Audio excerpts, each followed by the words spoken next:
guys, welcome to my YouTube channel Grace Miranda Siregar. Seperti biasa di video kali ini aku akan berbagi tutorial. Tapi buat kamu jangan lupa bantu aku dan cara like dan subscribe channel ini. Oke, langsung saja kita ke videonya. Hai guys, kali ini kita akan belajar gimana sih caranya mengatur keuangan supaya kita bisa lebih hemat dan lebih tertata. Nah, di sini sebenarnya sederhana aja sih guys. Caranya itu supaya kita bisa memanajemen keuangan adalah bagaimana kita menyeimbangkan antara pemasukan dan pengeluaran. Banyak di antara kita yang merasa jika gajinya selalu habis padahal dia baru aja gajian. Masalahnya bukan berapa besar gajinya, tapi manajemen keuangan kita yang masih sangat berantakan. Nah, agar gaji kamu gak habis, gak tahu kemana, kamu harus bisa menempatkan uangmu dengan benar. Nah, langkahnya itu yang pertama, kamu perlu menyusun daftar anggaran bulanan yang kamu butuhkan. Langkah pertama, silahkan kamu catat jumlah pemasukan kamu berapa dalam waktu sebulan. Nah, buat kamu yang udah kerja, silahkan kamu catat berapa gaji yang kamu terima. Dan untuk anak kosan seperti aku ini, silahkan kamu catat berapa jumlah uang kiriman yang kamu terima selama 1 bulan. Buat kamu yang udah kerja dan udah punya penghasilan sendiri, saran aku ketika kamu baru saja menerima gaji, langsung saja gajimu bagi menjadi beberapa pos. Yang pertama untuk dana kebutuhan pokok sebanyak 50%, dana tabungan sebanyak 30%, dana darurat sebanyak 10%, dan dana lainnya sebanyak 10%.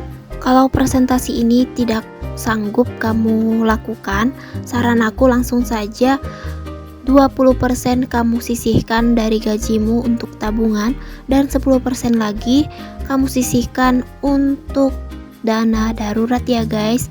Nah, langkah selanjutnya silahkan kamu boleh hitung semua jenis pengeluaran bulananmu sampai sekecil-kecilnya ya guys. Nah, di sini silahkan kamu catat jumlah pengeluaran tetapmu dalam 1 bulan.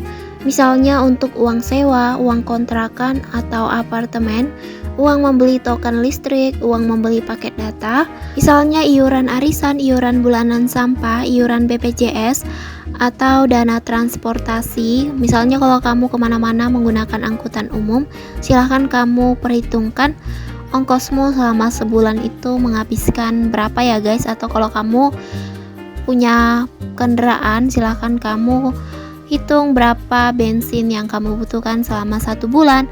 Termasuk juga untuk perawatan kendaraan berupa ganti oli atau servis ringan, biaya cicilan atau untuk membayar utang, maupun untuk kiriman ke orang tua atau saudara ya guys. Nah, di sini kamu catat ke pengeluaran tetap kamu. Nah, di sini juga kamu perlu mencatat berapa uang makanmu selama sebulan ya guys. Kalau kamu masak itu, silahkan kamu perkirakan berapa beras, gas, atau perlengkapan dapur lainnya, perlengkapan mandi, atau kebutuhan lainnya ya guys dalam periode 1 bulan. Nah, di sini aku udah buat contohnya ya guys untuk tabel pengeluaran wajib bulanan. Misalnya untuk gaji Rp1.500.000 untuk 1 bulan. Nah, di sini langsung saja kita potong 30% untuk dana tabungan dan dana darurat, karena memang penghasilan ini terhitung minim banget ya guys. Tapi seberapa besar pun gaji kita, kalau kita bisa mengaturnya sesuai dengan kebutuhan kita, maka bakal cukup sih guys.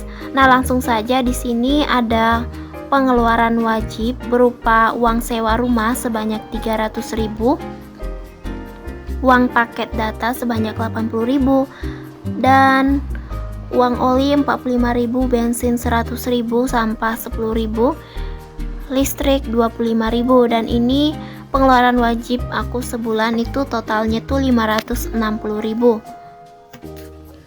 Oke, kita beralih ke kebutuhan makan ya guys dalam sebulan karena aku masak. Nah, di sini aku menghabiskan 5 kilo beras dalam sebulan dan harganya itu 50.000. Beli gas 18.000, galon 6.000, minyak goreng 24.000, garam 5.000, ikan 100.000, sayur 60.000, dan untuk kebutuhan bumbu sebanyak 40.000 ya guys. Dan total untuk kebutuhan makanku itu 300.000 selama 1 bulan. Dan ini untuk kebutuhan kamar mandi. Di sini aku catat secara detail banget ya guys.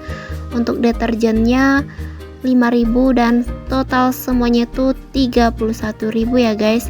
Dan ini ada kebutuhan lainnya khusus wanita ya guys. Dan itu totalnya 77.000. Oke guys, langsung saja kita jumlahkan ya.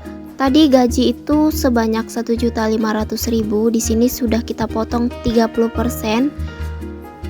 Untuk dana tabungan dan dana darurat itu totalnya 450.000. Jadi uang yang bisa kita gunakan itu sebanyak 1.050.000. Nah, di sini total pengeluaran wajib bulanan itu udah aku totalin ya, sebanyak 971.000.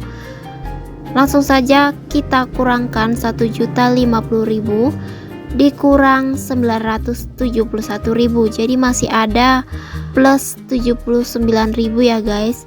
Dan di sini kita udah sisihkan untuk dana tabungan 300.000, untuk dana darurat 150.000. Dan di sini kamu bisa list loh untuk daftar keinginan kamu, apa aja barang yang mau kamu beli dalam bulan ini.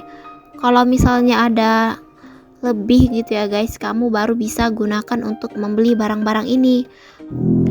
Selama ini kita benar-benar salah ya guys dalam menggunakan uang, dimana kita seringkali membeli barang keinginan kita tanpa memperhitungkan kesanggupan kita dulu.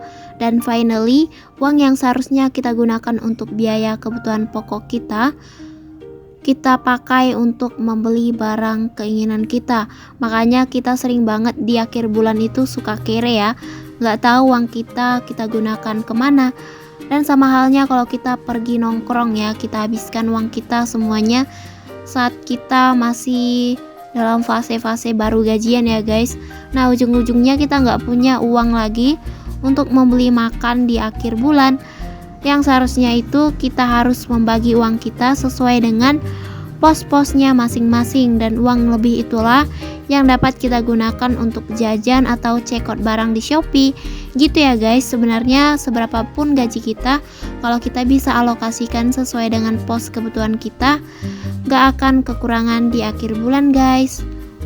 Di sini ketika kita telah tahu pengeluaran apa aja yang wajib selama 1 bulan, nah kita bisa cek nih guys, apa aja nanti barang-barang kita yang sudah perlu kita beli. Misalnya deterjen kita habis atau beras kita udah habis, langsung saja kita dahulukan dulu untuk membeli barang-barang kebutuhan wajib yang telah kita list ini ya guys.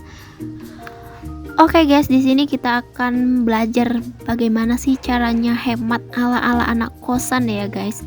Nah, yang pertama itu kalau kamu kemana-mana itu silahkan bawa air minum. Yang kedua itu kurang-kurangin deh untuk makan di luar. Silahkan kamu bawa bekal ya dari rumah, karena lebih sehat juga dan lebih higienis. Nah, yang ketiga itu silahkan kamu boleh manfaatin promo dan potongan harga di online shop. Nah, kalau kamu mau belanja online itu di saat-saat promo besar-besarannya aja ya guys. Misalnya di momen 12-12, 1-1.